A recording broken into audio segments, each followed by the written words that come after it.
सच्चिदानंद भगवान की जय।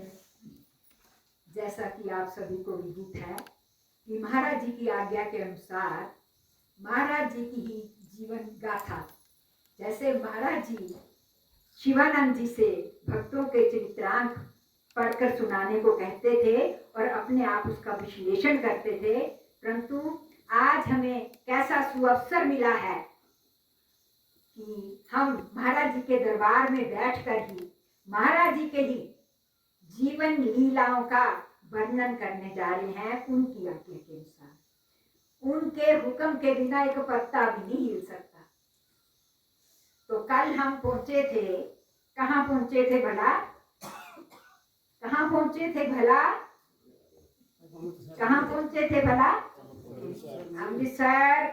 वहां पर उनकी मकान मालकिन बीमार थी और हमारे महाराज जी उसकी एक माँ के रूप में सेवा कर रहे थे। तो जैसे 1919 में कोरोना का विश्व व्याप्त हुआ था, वैसे ही उस वक्त एक ये ज्वर चला था जिसमें लाखों मौतें हो गई थी और उसमें भी महाराज जी ने आगे बढ़ करके भाग लिया था, पराई माँ को अपनी माँ समझकर। वैद्य जी के पास गए थे तो वैद्य जी का उत्तर आया भी, परंतु आशा के विपरीत हंस के लिए अधिक उत्साहवर्धक नहीं था। इसका मतलब तेरी माँ की हालत अभी भी खतरे से बाहर नहीं हुई। वैद्य ने कहा कि तेरी माँ की हालत अभी भी खतरे से बाहर नहीं हुई, यानी कि उसके पीलिए में कोई भी कमी नहीं आई। ये कहकर वैद्य जी कुछ सोचने लगे और अंत में बोले, बेटा बात वही है जो मैंने तुम्हें पहले ही दिन कहा था कि तुम लोग यदि इधर उधर भटकने की बजाय सीधा ही मेरे पास आए होते तो मेरा काम बहुत आसान हो जाता। फिर भी हमें प्रयास करते रहना है। आज कुछ दवाई बदल के एक कोशिश करता हूँ, यदि प्रभु की इच्छा होगी तो तुम्हारी माँ ठीक हो जाएगी। जी अच्छा, जैसे आप ठीक समझो वैसे महाराज जी ने फिर क्लियर कर दिया। कहते वैसे ये मेरी माँ नहीं है, मैं स्वयं तो चलेट गांव जिला होशियारपुर का रहने वाला हूँ। ये हमारी मकान मालकिन है, हमारे ऊपर ही रहती हैं, परंतु बेटे की तरह ही मुझे चाहती हैं। भाई बाप, बेटे तू धन्य है। आज के इस महामारी के समय में जब कोई सगा बेटा भी अपने बीमार माँ बाप के नजदीक आने में कतराता है, तू एक पड़ोसी होते हुए भी इतने दिनों से इतने यत्न के साथ इसकी सेवा में जुटा हुआ है। सचमुच ये तो मेरे लिए भी आंखें खोलने वाला उदाहरण है। मेरे बेटे तू धन्य है, ईश्वर तुझे ऐसे ही सन्मार्ग पर अग्रसर करता रहे। उस ईश्वर से मेरी यही प्रार्थना है। अगले 3 दिन की दवाई की पुड़ियों का पैकेट वैद्य जी ने हंस को दिया और हंस ने जब पैसे देने के लिए अपना पर्स निकाला तो वैद्य जी तुरंत बोले, नहीं बेटे इस बार नहीं, नहीं बेटे इस बार नहीं, इस बार मैं पैसे नहीं लूंगा। अब वैद्य जी को भी पता लग गया कि ये इनकी असली माँ नहीं है, एक माँ की तरह एक बेटे की तरह सेवा कर। तो वैद्य जी ने भी पैसे लेने से इस बार इनकार कर दिया। जब तू एक पड़ोसी के लिए इतना कुछ कर रहा है तो मेरा भी कुछ फर्ज तो बनता है। काफी कुछ कहने के बावजूद भी वैद्य जी ने पैसे नहीं लिए और हंस लारी स्टैंड की ओर चल पड़ा। 2 दिन तक दवाई चलती रही, परंतु आंखों का पीलिया कम होने का नाम ही नहीं ले रहा था।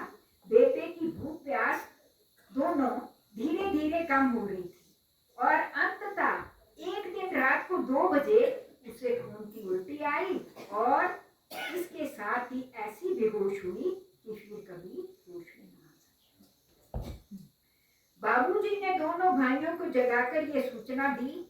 सभी के लिए ये अंत अपेक्षित तो था ही, परंतु बेबे के निर्जीव शरीर को सामने देख हंस की आंखों के आंसू रुक नहीं पाए और बाबूजी ने हंस को सांत्वना देते हुए अपनी ओर खींचकर गले लगा लिया और बोले, बेटे इस दुनिया का सफर ऐसा ही है, जिस सवारी का स्टेशन आता जाता है वह गाड़ी से उतरता चला जाता है।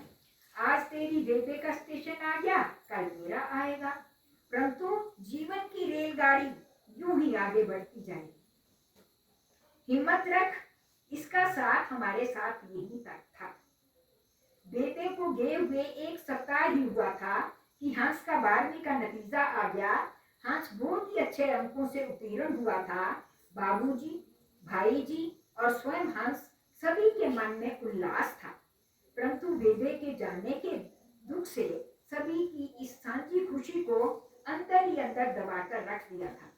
इसलिए इस दुख से सभी को बाहर उबारने के प्रयास में बाबूजी ने पहल की और श्री कृष्ण और हंस दोनों को बुलाकर बोले, हंस तेरी बेबे तो चली गई, लेकिन एक व्यक्ति के जाने से जीवन का सफर तो रुकता नहीं, और अब चूंकि तेरी 12वीं की परीक्षा भी पास हो गई है, तो बता अब तुझे क्या करना है।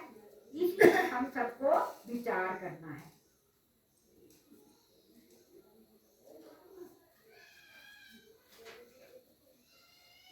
बाबूजी की बात समाप्त होते ही श्री कृष्ण तुरंत बात की कड़ी आगे बढ़ाते हुए बोला, बाबूजी देखिए, आप तो जानते हैं कि मेरी दुकान अच्छी चल रही है, कमाई और काम खूब अच्छा चल रहा है। अब तो एक लड़का भी मैंने अपनी सहायता के लिए नौकर रख लिया है। घर का खर्चा भेजने के बाद भी ठीक ठाक बच ही जाता है। इसलिए यदि हंस आगे पढ़ना चाहता है तो मेरी तरफ से वह आगे पढ़ सकता है। यदि यही कुछ नौकरी ढूंढकर कुछ करना चाहता है तो उसकी मर्जी है। अब तो ये खुद ही सियाना हो गया है, जो भी ये चाहता है वही मेरे लिए भी अच्छा है। श्री कृष्ण की बात समाप्त होते ही बाबूजी ने हंस की ओर दृष्टि डाली, मानो पूछ रहे हो, हाँ भाई बताओ। हंस ने देखा दोनों की प्रश्नपूर्ण दृष्टि उसी पर टिकी हुई थी।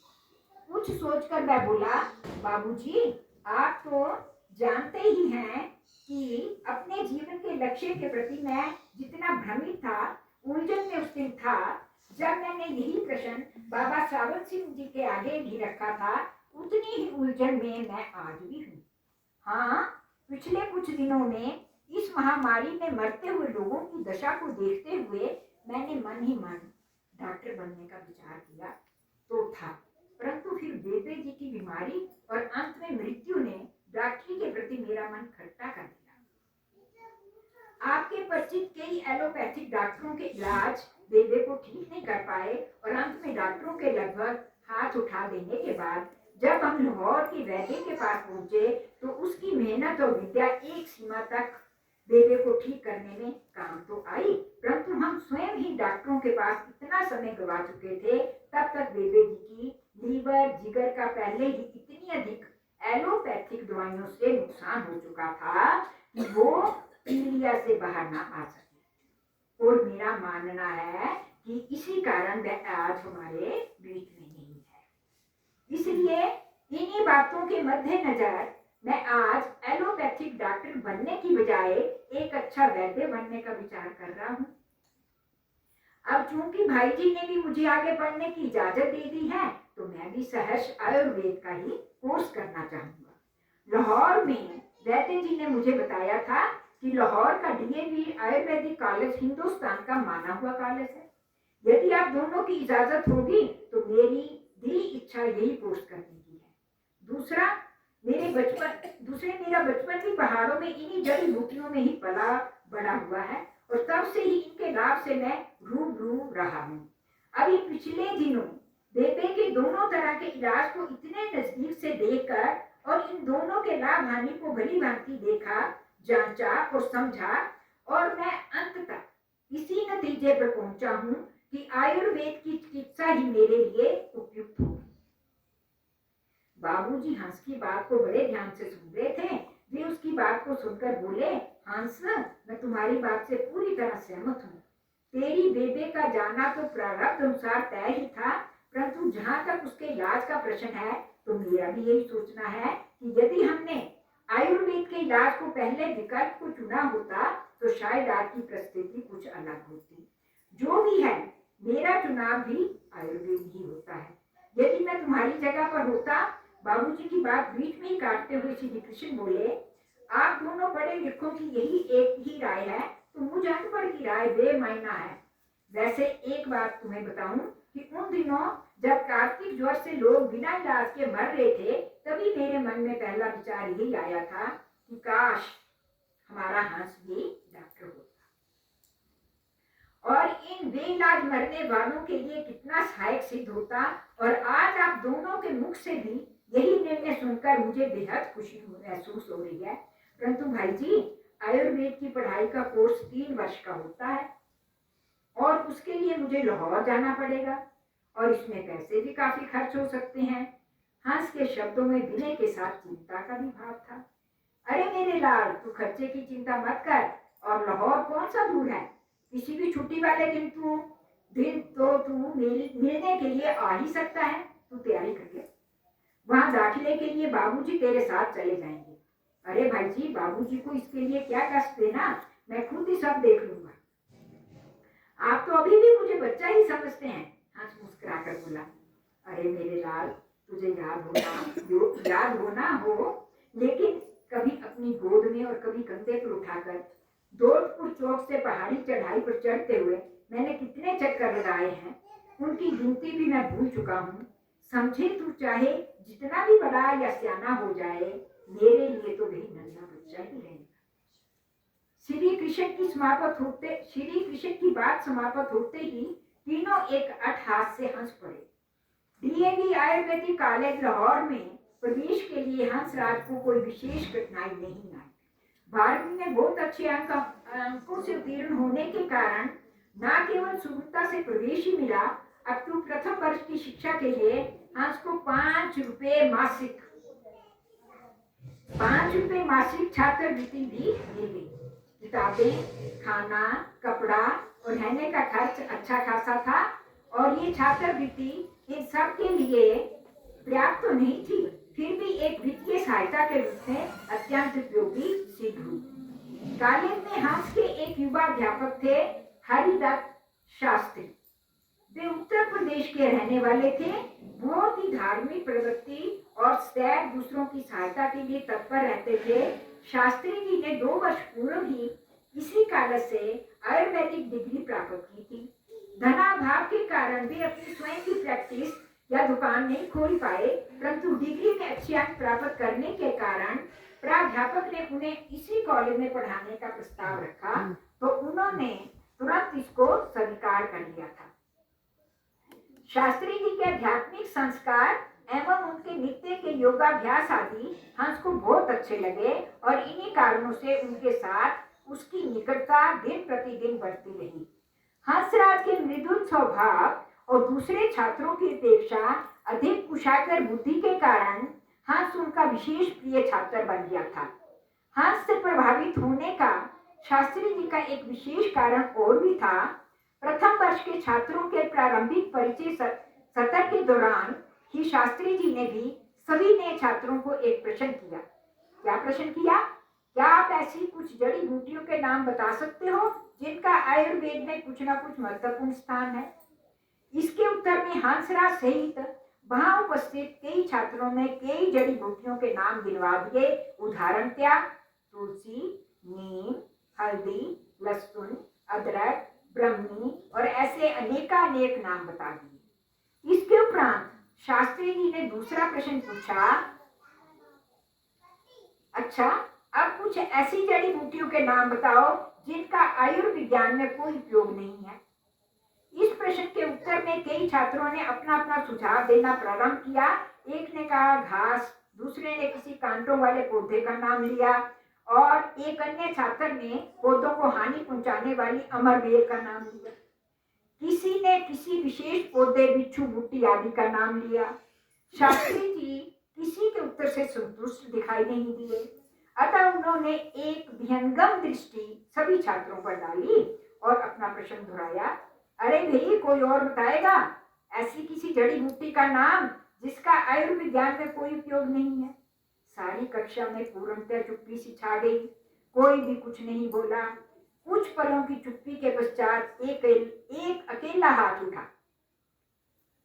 हाँ हाँ हंसराज बताओ, यदि कोई भी ऐसे नाम तुम्हारे विचार में हो तो बताओ। शास्त्री जी ने हंस को हाथ उठाए देखकर प्रोत्साहित करते हुए कहा,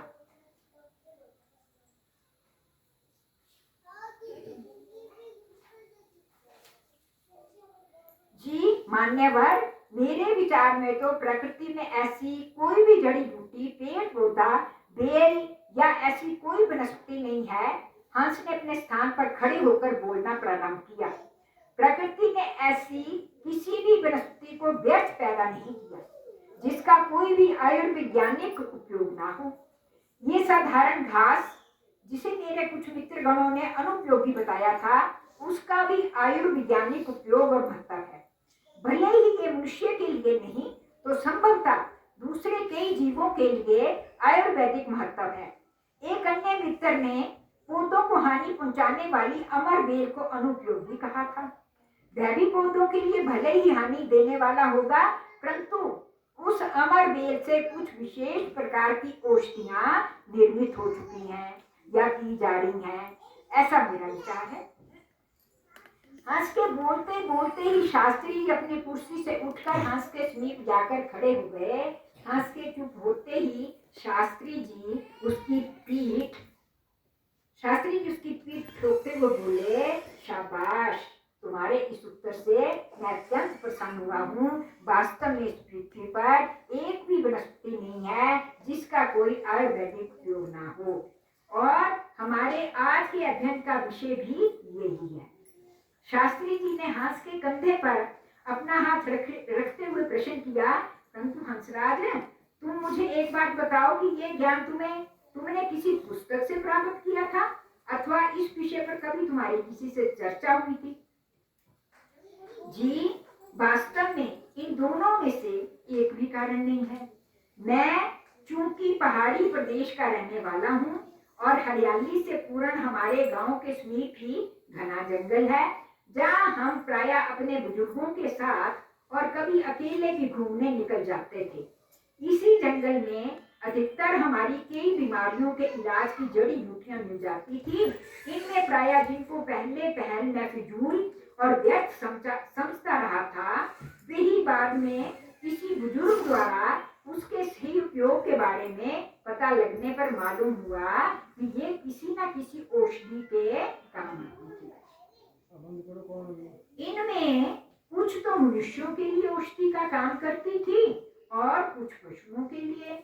अपने इसी अनुभव के आधार पर ही आज मैंने आपके प्रश्न का उत्तर दिया है। शाबाश, शास्त्री जी ने पुनः हंस की पीठ ठोकी और फिर छात्रों की ओर मुड़े और बोले, हंस के उत्तर से एक और बात सिद्ध होती है कि आयुर्विज्ञान में कोरा पाठ्य ज्ञान ही हमारे काम नहीं आता, बल्कि हमारा स्वयं का प्रयोगात्मक शोध कितना है इसका भी अपना महत्व होता है। 3 वर्ष की आयुर्वेद की पढ़ाई कब और कैसे पूरी हो गई, हंस को इसका पता ही नहीं चला। आज 15 जुलाई 1914 को DAV आयुर्वेदिक कॉलेज का लाहौर में ही दीक्षांत समारोह है और कॉलेज में छात्रों के माता पिता या अभिभावकों सहित शहर के कई गणमान्य व्यक्ति वहाँ उपस्थित थे। सभी छात्र अत्यधिक प्रसन्न थे क्योंकि संभवतः ये उनके जीवन की अंतिम परीक्षा थी, परंतु हंस के मुख पर ना तो प्रफुल्लता थी और ना ही विशेष चंचलता थी। बस एक संभवतः वह अपने अंतर मन में छिपे उस भाव की गूंज को महसूस कर रहा था, मानो उस गूंज की ध्वनि उसे कह रही हो कि ये परीक्षा उसके जीवन का अंतिम सोपान नहीं है। उसकी मंजिले मकसूद की राह का मात्र एक पड़ाव भी है। मंजिल अभी कितनी दूर है वह नहीं जानता है। हंस के मुख पर छाया ये भाव उसके प्रिय अध्यापक हरिदत्त शास्त्री जी से भी छिपा नहीं रह सका। हंस से सामना होते ही वे बोले, क्यों भाई हंसराज, लगता है तुम परीक्षा पद से अधिक संतुष्ट नहीं हो। यूनिवर्सिटी में तुम्हारा द्वितीय स्थान रहा है, तुम प्रथम नहीं आए, शायद इसलिए। जी नहीं महोदय, बात प्रथम या द्वितीय स्थान की नहीं है। दरअसल मैं तो मन ही मन सोच रहा था कि आज मैंने आयुर्वेद की किताबी डिग्री तो प्राप्त कर ली है, परंतु इस ज्ञान को जिसे हम चिकित्सा कहते हैं वह तो कल से आरंभ हो जाएगी। उसके पश्चात उस चिकित्सा में हम कितना सफल होंगे उसकी दौड़ धूप फिर से आरंभ हो जाएगी। मेरी आर्थिक स्थिति आपसे छिपी नहीं है, इसलिए अपनी प्रैक्टिस कैसे शुरू कर पाऊंगा, या मुझे तुरंत कोई नौकरी ढूंढनी होगी। मैं इसी सोच में था। धन का अभाव है तो मेरी तरह तू भी अध्यापन का कार्य आरंभ कर ले। शास्त्री जी ने तुरंत अपना सुझाव रखा। इसी कॉलेज में एक दो अध्यापकों के लिए स्थान खाली है, तू कल ही अपना प्रार्थना पत्र प्रिंसिपल साहब को दे दे। मैं जानता हूँ तेरा काम अवश्य हो जाएगा और मैं भी प्रिंसिपल महोदय से तेरी बात कर लूंगा। जी नहीं महोदय, इसके लिए आपका बहुत बहुत धन्यवाद, परंतु अध्यापन में मेरी बिल्कुल भी रुचि नहीं है। इस धृष्टता के लिए मैं क्षमा चाहता हूँ। मेरे विचार में अध्यापन के आरंभ होते ही हम अपने ज्ञान वर्धन के सभी द्वार स्वयं ही बंद कर लेते हैं और मेरे विचार में मुझे अभी आगे बढ़ना है।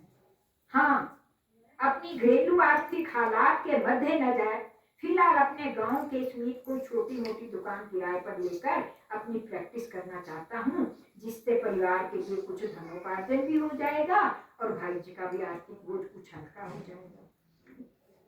मैं जानता हूँ भाई जी ने मेरे लिए कैसे जान मारकर मुझे ये डिग्री दिलवाई है।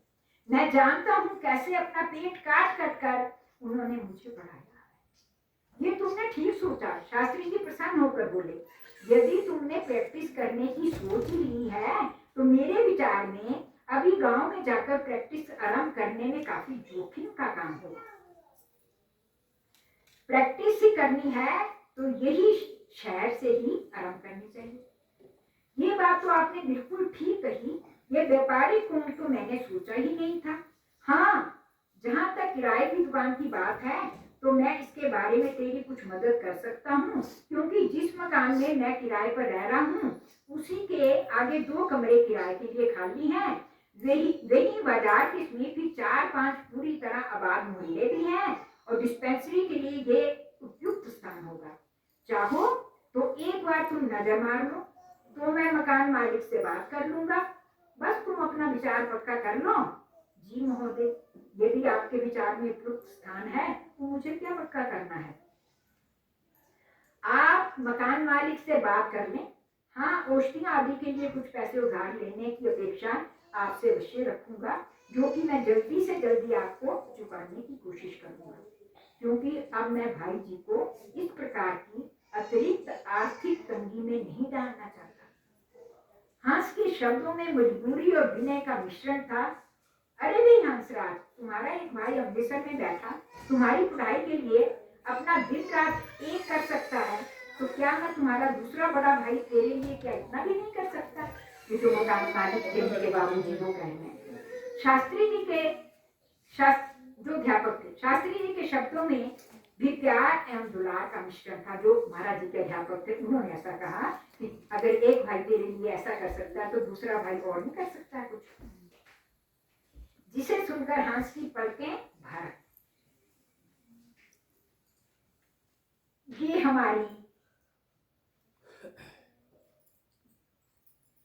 ये हमारी चौथी कड़ी संपन्न होने जा रही है। आज हम 5वीं कड़ी को प्रारंभ करके फिर विश्राम देंगे। 5वीं कड़ी का हेडिंग है नर सेवा नारायण सेवा। कब से पकड़ लिया था? बचपन से ही। नर सेवा नारायण सेवा, इसके उपलक्ष्य में लेखक की क्या राय है? लिखते हैं, महाराज श्री के जीवन चरित्र पर आधारित उपन्यास की समय पर 6ठी कड़ी आपके हाथों, 6ठी नहीं है वैसे ये गलती थोड़ी सी हो गई है, 5वीं कड़ी है आपके हाथों में है। महाराज श्री का बचपन का नाम हंस था। लाहौर आयुर्वेदिक कॉलेज से वैद्याचार्य का कोर्स पूरा कर लेने के उपरांत हंसराज वैद्याचार्य या मरीजों की भाषा में डॉक्टर साहब बन चुका था। कॉलेज के एक हितैषी टीचर के कहने पर ही हंसराज ने लाहौर में ही एक छोटी सी डिस्पेंसरी खोल ली, क्योंकि वह अविलंब अपने बड़े भाई श्री कृष्ण के धनोपार्जन में अधिक से अधिक अपना योगदान देना चाहता था, परंतु जो बचपन से ही दान दाता रहा हो वह शख्स व्यापार में भी कैसे अपना शुद्ध संस्कार छोड़ सकता है। प्रस्तुत अंक में उसी समय का एक रोचक दृश्यावलोकन है। आशा है पाठकगण इसमें आनंद का अनुभव करेंगे। अब थोड़ी सी उत्सुकता बनी रहनी चाहिए। सारा कुछ आज ही पढ़ लिया तो कल के लिए फिर उत्सुकता खत्म हो जाएगी। बाकी हम कल पढ़ेंगे। बोलिए सतगुरुदेव महाराज की।